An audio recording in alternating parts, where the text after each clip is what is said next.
Elle s'appelle Camille, une femme passionnée, tiraillée entre deux amours, deux hommes, deux destins, un seul cœur. Mais aujourd'hui, Camille a pris une décision folle, et si elle pouvait épouser les deux? Restez avec nous pour découvrir une histoire d'amour hors du commun, pleine de choix déchirants, de secrets et de surprises. Abonnez-vous, vous n'êtes pas prêts pour ce qui va suivre. Paris, un matin doux de printemps. Le soleil se lève lentement sur les toits gris et dorés, et les rues commencent à s'animer. Camille ajuste son tranche beige en sortant de son immeuble haussmannien du 11e arrondissement. Elle marche vite, ses talons claquant sur les pavés, son esprit ailleurs. Elle a rendez-vous avec Julien, son compagnon depuis 3 ans.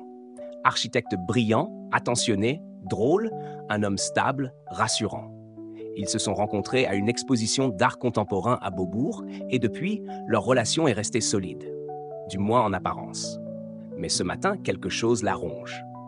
Dans son sac, son téléphone vibre. Un message. « Hâte de te voir ce soir, ma lionne. J'ai rêvé de toi toute la nuit. » Il n'est pas signé, mais Camille n'a pas besoin de vérifier. C'est Liam, le deuxième homme de sa vie. Total opposé de Julien. Irlandais, musicien de jazz, cheveux en bataille, regard magnétique.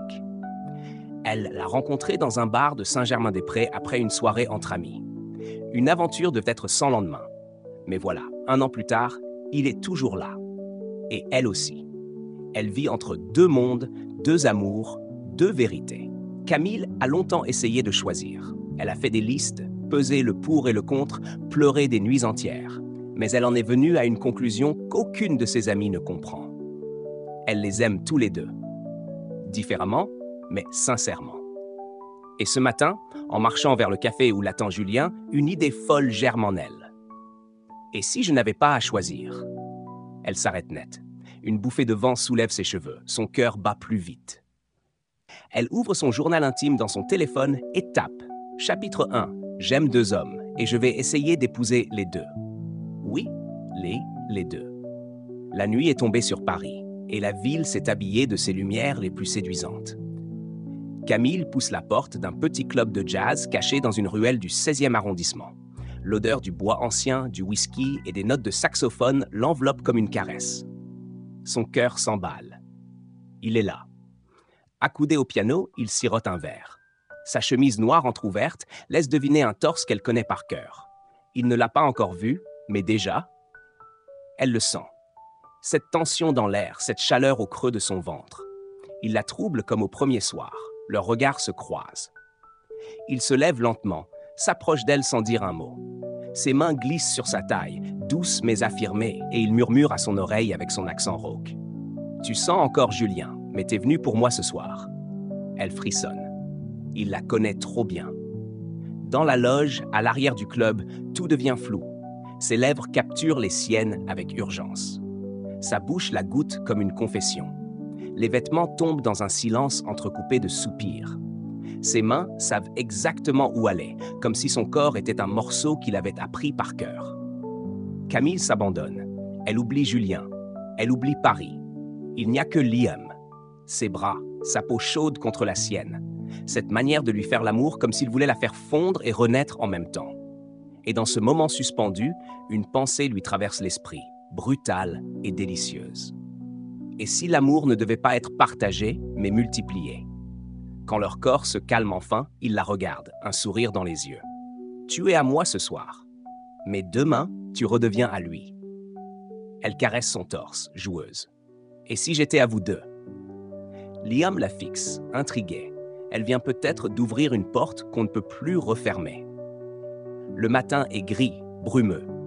Paris semble retenir son souffle. Camille entre dans l'appartement de Julien, situé dans le Marais.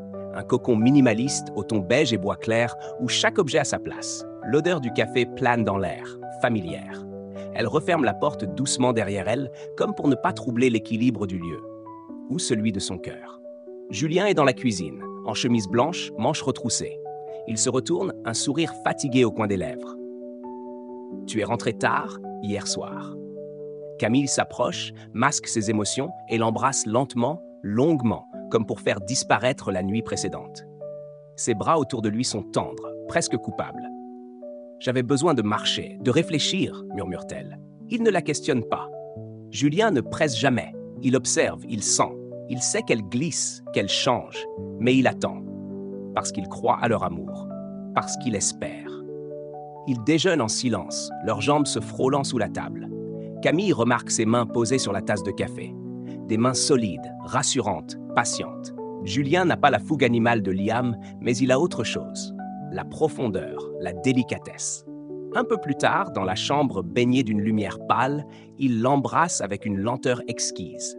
Il ne cherche pas à la posséder. Il la touche comme on touche quelque chose de précieux, qu'on a peur de perdre. Leurs corps s'enlacent dans une intimité douce, presque sacrée. Camille ferme les yeux, se laisse porter. Il connaît ses silences, ses respirations, ses hésitations. Et dans l'instant, elle se sent vue, pas désirée, aimée. Quand leur peau s'apaise, que le drap retombe sur leur corps, il la regarde avec tendresse. « Camille, est-ce que tu es heureuse ?» Elle se fige. Ce n'est pas un piège. C'est une question sincère, un appel. Elle évite ses yeux, pose une main sur son torse, comme pour fuir sa réponse, dans le rythme rassurant de son cœur.